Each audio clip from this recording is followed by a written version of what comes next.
பிரதோஷத்தன்று மட்டும் காட்சியளிக்கும் மூர்த்தி. ஆண்டிற்கு ஒரு சில நாட்கள் மட்டுமே தரிசனம் கொடுக்கும் தெய்வங்கள் நமது நாட்டின் பல்வேறு மாநிலங்களில் ஏராளமாக உள்ளன. இந்நிலையில் பிரதோஷ தினத்தன்று மட்டும் காட்சியளிக்கும் மூர்த்தியை எங்கே காணலாம் என்றும் அதன் சிறப்பு குறித்தும் தெரிந்து கொள்வோம்.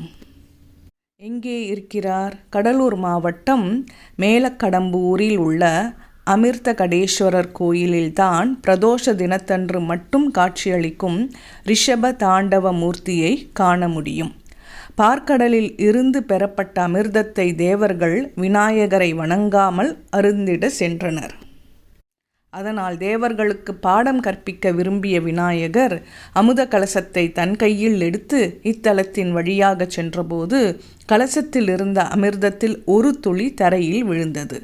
அந்த இடத்தில் சுயம்புலிங்கமாக இறைவன் எழுந்தருளினார். தேவர்கள் அமிர்தத்தை அருந்துவதற்கு முன்னதாக விநாயகரை வணங்கத் தவறியதை உணர்ந்து அவரிடம் மன்னிப்பு வேண்டி அமிர்த கலசத்தை திரும்ப பெற்றனர். அமிர்தத்திலிருந்து இங்கு இறைவன் தோன்றியதால் அமிர்தகடேஸ்வரர் என்று அழைக்கப்படுகிறார். இத்தலத்தில் நந்தி மீது நடனமாடிய கோலத்தில் ரிஷப தாண்டவ மூர்த்தி 10 கைகளுடன் உற்சவராக இருக்கிறார். பிரதோஷ தினத்தின் போது மட்டும் இவருக்கு சிறப்பு பூஜைகள் நடைபெறுவதால் அன்று ஒரு நாள் மட்டுமே இவரை மக்கள் தரிசிக்க முடியும். சிறப்பு: சனீஸ்வரனுக்கு ஆரம்ப காலத்தில் கழுகுதான் வாகனமாக இருந்ததை நினைவுபடுத்தும் வகையில் இங்குள்ள சனீஸ்வரர் கழுகு வாகனத்துடன் காட்சியளிக்கிறார்.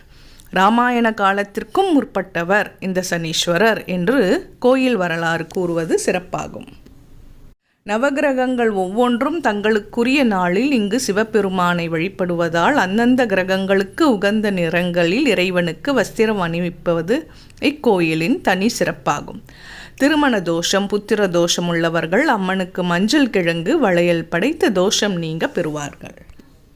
பங்குனி மாதம் 3, 4, 5 ஆகிய தேதிகளில் சிவலிங்கத்தின் மீது சூரிய ஒளி வழிபாடு நடைபெறுவதும், ஐப்பசி அன்னாபிஷேகத்தின் போது இரவில் சந்திர ஒளி சுவாமி மீது விழுவதும் இக்கோயிலின் சிறப்பாக கருதப்படுகிறது.